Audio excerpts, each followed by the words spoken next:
Donald Trump is a famously irreligious man, just not that interested, basically secular, a product of his time and place. If you doubt that, some of the funniest clips ever of Donald Trump, and this is not a criticism, they're legit funny, are him being interviewed during the 2016 campaign and asked basic questions like, what's your favorite book of the Bible? To which he says, with some confusion, well, the Bible, maybe unaware there are component books to it. So Donald Trump is not someone who traditionally, or ever really, has weighed in on questions of faith or theology. He kind of gives it a pass, sort of smiles.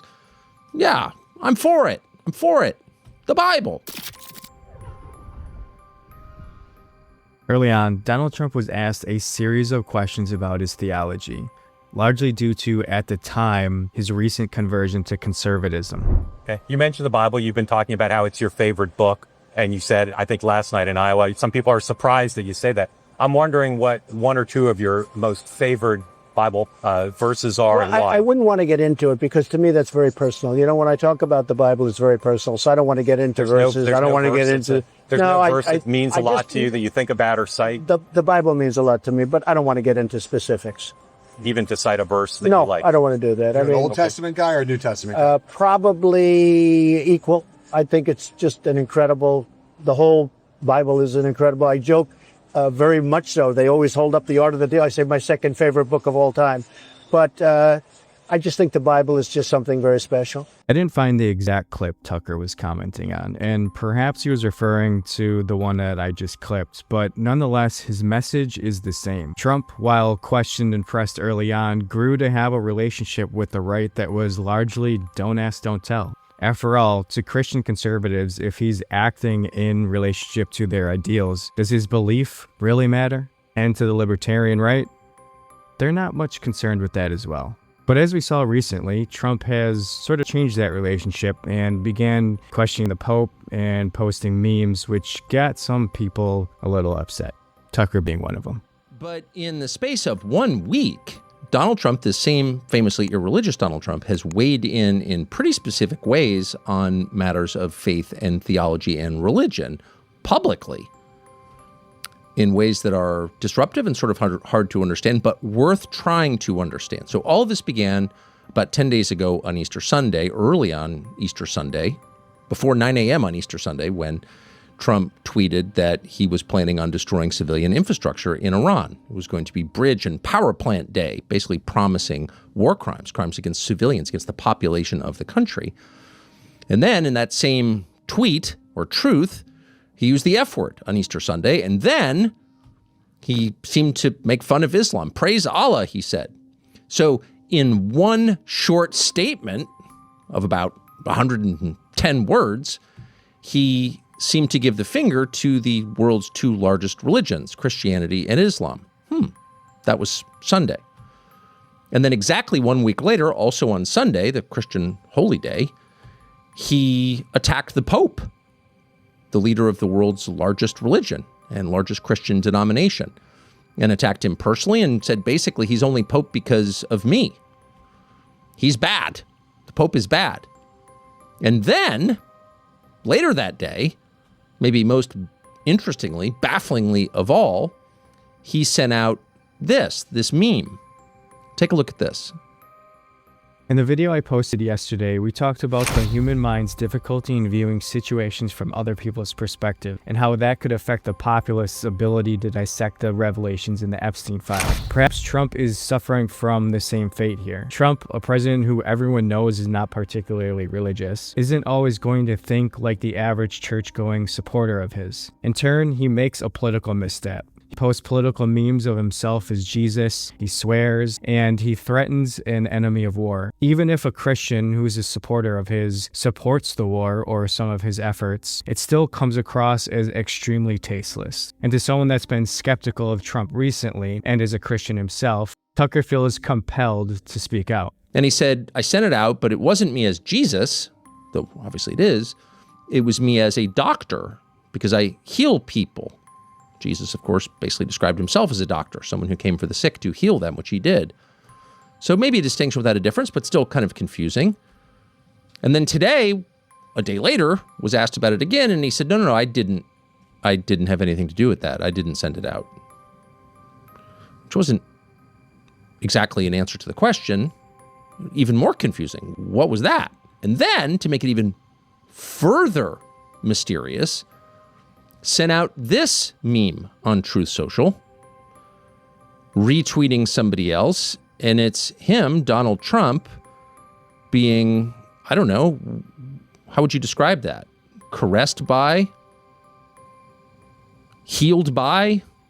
Maybe endorsed by Jesus. That's unmistakably Jesus, the Christian Messiah, the man God at the center of Christianity, with his arm around Donald Trump, basically saying, you go Trump, I'm on your side. So all of that in a little over a week.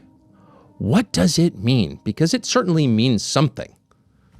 This isn't so much a couple of memes. These are icons. This is iconography. These are attempts to send a statement about faith. What statement is the president sending? Well, not a coherent one. Doesn't actually add up to a theology. It's mockery. He's mocking Jesus. He's making fun of Christianity. The central figure of the religion is being held up for mockery. I think this is a great example of how we interpret information based on our vantage point. Tucker and Trump's recent spat has caused Tucker to interpret Trump's words in a less charitable light. To me, it's easy to see how this whole situation can be misinterpreted as Trump not fully understanding what is and is not distasteful to Christians. The original meme could have easily been him saying, hey, look, I align with Jesus. I am doing Jesus's work. And the second meme could have been him just trying to reattempt that after getting the backlash. However, to Tucker, this brings up the question of the Antichrist. So this was kind of dismissed after a online kerfuffle for a few hours, and people were outraged, and then they weren't, and we've got other things to worry about. They moved on. But for sincere religious people, for Christians who care about Jesus and what's true and what's not, a lot of them went to their Bibles to try and figure out, what are we watching here? And a lot of them came up with a couple of verses that seemed to fit what we're watching. And if you are a sincere Christian or know some, maybe you got these texted to you, but we'll read them just so you know how a lot of people of faith were interpreting this. The first is from Paul's second letter to the Thessalonians, the church is Thessalonica, chapter 2, a very well-known verse in which he's describing what's going to happen when Jesus comes back. And he says, you're going to hear that Jesus is coming back. Don't believe what you hear. A bunch of things have to happen before he returns to earth, redeems the world, history ends. And you'll know that he's coming by these events. And among them will be the rise of a figure he describes as the man of lawlessness, sometimes describes as the Antichrist. But the man of lawlessness is the phrase from his second letter to the Thessalonians. And he says this, there will be a great rebellion against God, led by that man of lawlessness. This man, quote, will oppose and will exalt himself over everything that is called God or is worshipped, so that he sets himself up in God's temple, proclaiming himself to be God. He will pose as God. He will mock other gods and put himself in their place. That's from the second letter to the Thessalonians. But that's not the first place in the Bible, Old and New Testaments, where something like this is described. Variations of this are in a number of prophecies in what Christians call the Old Testament, including those contained in the book of Daniel. The prophet Daniel describes something very much like this at the end of history, and he's describing this period, really, as is so often described in the prophets, as punishment. Punishment for faithlessness and sin. God's people are being punished for not following God. And that punishment, he describes in part in chapter 11 from the book of Daniel, predicts the coming of a king, and we're quoting now, a king who will do as he pleases. He will exalt and magnify himself above every god, and will say unheard of things against the God of gods. He will be successful until the time of wrath is completed, for what has been determined must take place. It's all ordained, in other words, preordained. He will show no regard for the gods of his ancestors, nor will he regard any god, but will exalt himself above them all. So to a lot of Christians or people who know the Bible well and believe in it, these predictions in both the Old and the New Testament, and there are others, seem to fit what we were watching. Here's a leader who's mocking the gods of his ancestors, mocking the God of gods, and exalting himself above them. Could this be the Antichrist? Well, who knows? At least that's my conclusion. Who knows? We're also told repeatedly in the New Testament that you're not going to know, that Jesus will return like a thief in the night, and you better be ready because you can't predict it. But we're also told there are signs, and is this one of them? Well, again, unclear. This, by the way, fits the behavior of other leaders throughout history who saw themselves in a kind of rivalry with the gods of their people and sought to put themselves over those gods, exalt themselves above God. That's actually pretty common.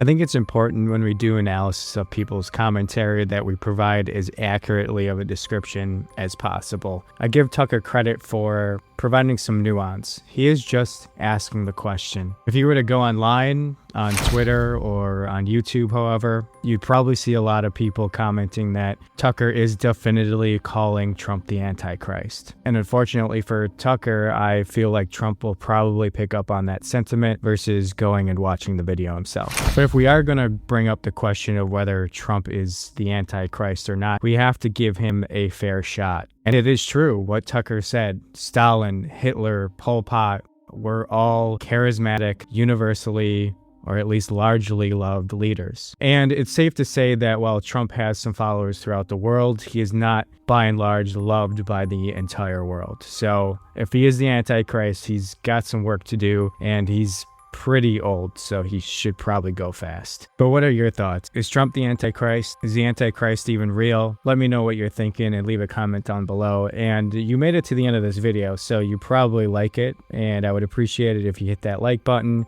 and hit the subscription button and the notification bell so you can get more notifications of all of my latest content. Talk to you soon.